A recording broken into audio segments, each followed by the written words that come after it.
Budget the most important event of this year. Trader से लेकर investor तक, चाहे वो मिडिल क्लास हो या अपर क्लास हो, सब कोई इस दिन का वेट कर रहे हैं। 1 फरवरी, द डेट ऑफ बजट। अब ये बजट इतना इंपॉर्टेंट इसीलिए है क्योंकि अभी जो मार्केट का कंडीशन है, चाहे वो इकोनॉमिकल फैक्टर हो या जियोपॉलिटिकल फैक्टर हो, ऐसे में बजट एक मेजर रोल प्ले कर सकता है। करंटली हम देख सकते हैं हमारी जो जीडीपी ग्रोथ है वो काफी डाउन हो चुकी है, रुपीज फॉल कर रही है, कॉर्पोरेट्स की अर्निंग खराब है, एफआईएस की कंटिन्यूअस सेलिंग है और जियोपॉलिटिकली टैरिफ टेंशन है, ऑयल की प्राइसेस है, बहुत सारी चीजें हैं जो कंबाइनली अभी इंपैक्ट कर रही है। तो ऐसे में बजट किस डायरेक्शन में जाएगा और किस सेक्टर में कैसे एलोकेट होगा, इसका जानना बहुत जरूरी है, चाहे वो एफआईएस इन्वेस्टर्स हो, डीआईएस इन्वेस्टर्स हो या हम रिटेलर्स इन्वेस्टर्स हो। तो ये एक बजट एक डायरेक्शन दे सकता है मार्केट को और पूरे इकोनॉमी को, कंट्री के इकोनॉमी को।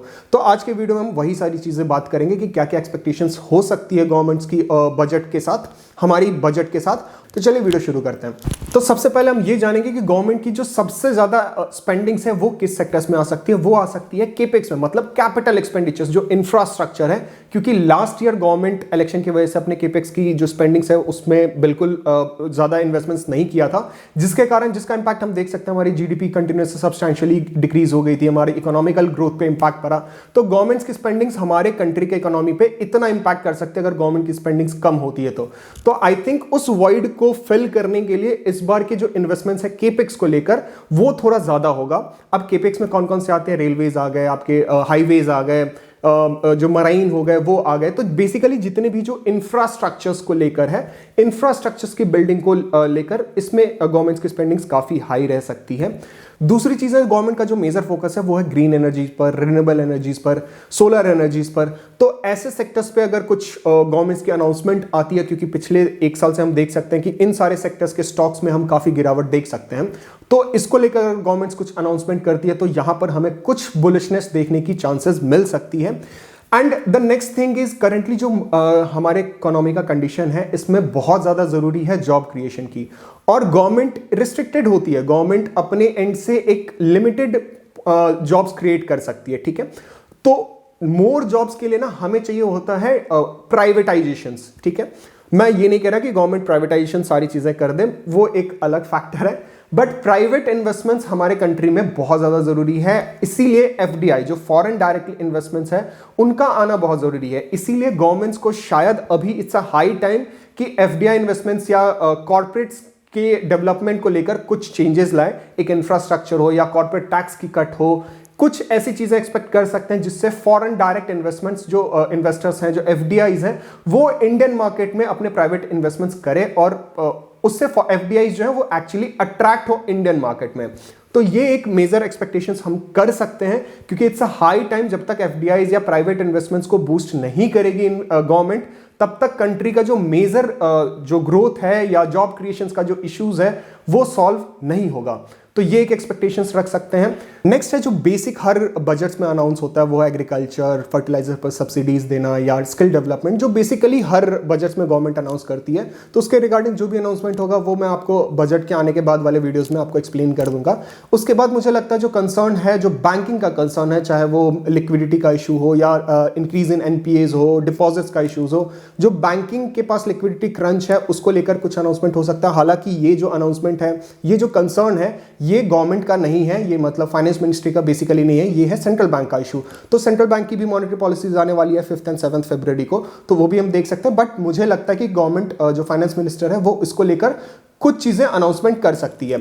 अब सबसे फेवरेट वाले पार्ट पर बात करते हैं, वो है टैक्स कट। लोगों को बहुत एक्सपेक्टेशंस है कि आने वाले बजट में हमारा टैक्स कट होने वाला है, और क्योंकि कंज्यूमर्स की स्पेंडिंग्स काफी लो है, वो इंपैक्ट करे हमारे इकोनॉमी को, हमारी इकोनॉमी की ग्रोथ को, हमारे बैंकिंग सेक्टर को, हमारे कॉर्पोरेट अर्निंग्स को। तो ऐसे में टैक्स कट की उम्मीद बहुत ज्यादा है। हालांकि कंज्यूमर्स की स्पेंडिंग इंक्रीज करने के लिए सिर्फ टैक्स कट एक इशू, मतलब एक सॉल्यूशन नहीं है। तो मुझे लगता है कि गवर्नमेंट अभी टैक्स कट नहीं करेगी।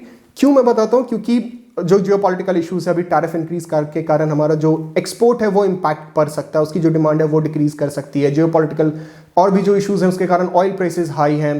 तो ये सारी चीजें हैं ना जो कंट्री में इन्फ्लेशन इंक्रीज कर रही है, और गवर्नमेंट्स की जो रेवेन्यू है वो इंपैक्ट कर सकती है इस चीज से। और गवर्नमेंट्स की रेवेन्यू की मेजर पार्ट ना टैक्स से भी आती है। डायरेक्ट टैक्स की अगर बात करो तो 17 to 18% टैक्स से आती है। तो ऐसे में टैक्स कट करके गवर्नमेंट अपनी रेवेन्यू डिक्रीज नहीं करेगी हर तरीके से, और गवर्नमेंट्स की अभी स्पेंडिंग इंक्रीज करना मेजर प्रायोरिटी है इकोनॉमी को बूस्ट करने के लिए। और ऊपर से उनकी फिस्कल डेफिसिट 4.7% है ऑफ द जीडीपी, जिसकी टारगेटेड प्राइस है, जो टारगेटेड है वो है 4% ऑफ द जीडीपी, वो लाने की कोशिश कर रहे हैं। तो ऐसे में गवर्नमेंट अगर टैक्स कट करती है, और टैक्स कट और इंटरेस्ट रेट कट दोनों साथ में होना इज काइंड ऑफ थोड़ा सा भी कंसर्निंग हो सकता है, क्योंकि मेजर इश्यूज हमारा कंट्री में इन्फ्लेशन है, चाहे वो किसी के लिए भी हो, आरबीआई के लिए हो या हम जैसे लोगों के लिए हो। अगर इन्फ्लेशन हाई है तो हमारे लिए भी ये एक प्रॉब्लम है।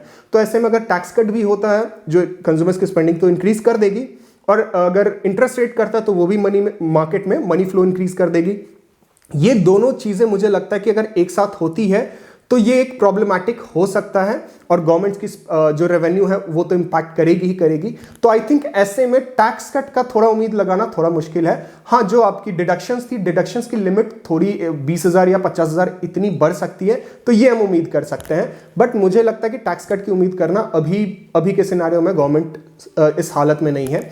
Next thing is stock market. Stock market को लेकर शायद एसटीटी को लेकर कुछ चीजें गवर्नमेंट बोले, बट एसटीटी को लेकर नहीं बोलेगी, क्योंकि जो वॉल्यूम है एनएससी की, जो ऑप्शंस ट्रेडिंग की वॉल्यूम, वो 50% डिक्लाइन हो गया after the SEBI's new rule. तो ये सारी चीजें हैं जो आप मार्केट में एक्सपेक्ट कर सकते हैं बजट के दिन।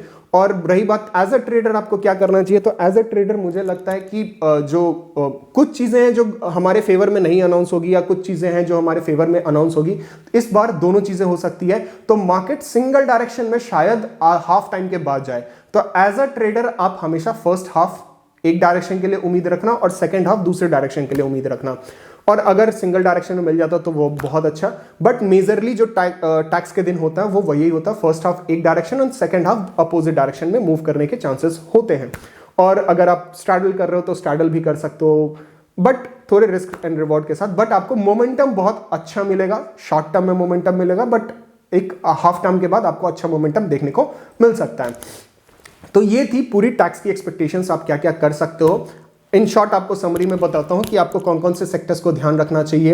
आपको डिफेंस सेक्टर ध्यान रखने चाहिए, आपको रेलवे सेक्टर ध्यान रखना चाहिए, आपको शायद पीएसयू बैंक्स की को लेकर भी गवर्नमेंट कुछ अनाउंसमेंट कर दे, उसको आपको ध्यान रखना चाहिए। Green energy and solar energies को लेकर, रिन्यूएबल एनर्जीज को लेकर आपको ये 4 चीजें हैं जो आपको ध्यान रखनी चाहिए एज इन्वेस्टर्स।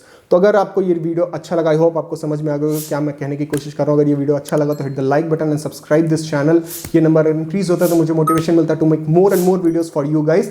और अगर ये नंबर अगर आप सब्सक्राइब कर लोगे चैनल, तो बजट के दिन भी आपको अपडेटेड वीडियो मिल जाएगा। Till then thank you and happy investing and happy trading.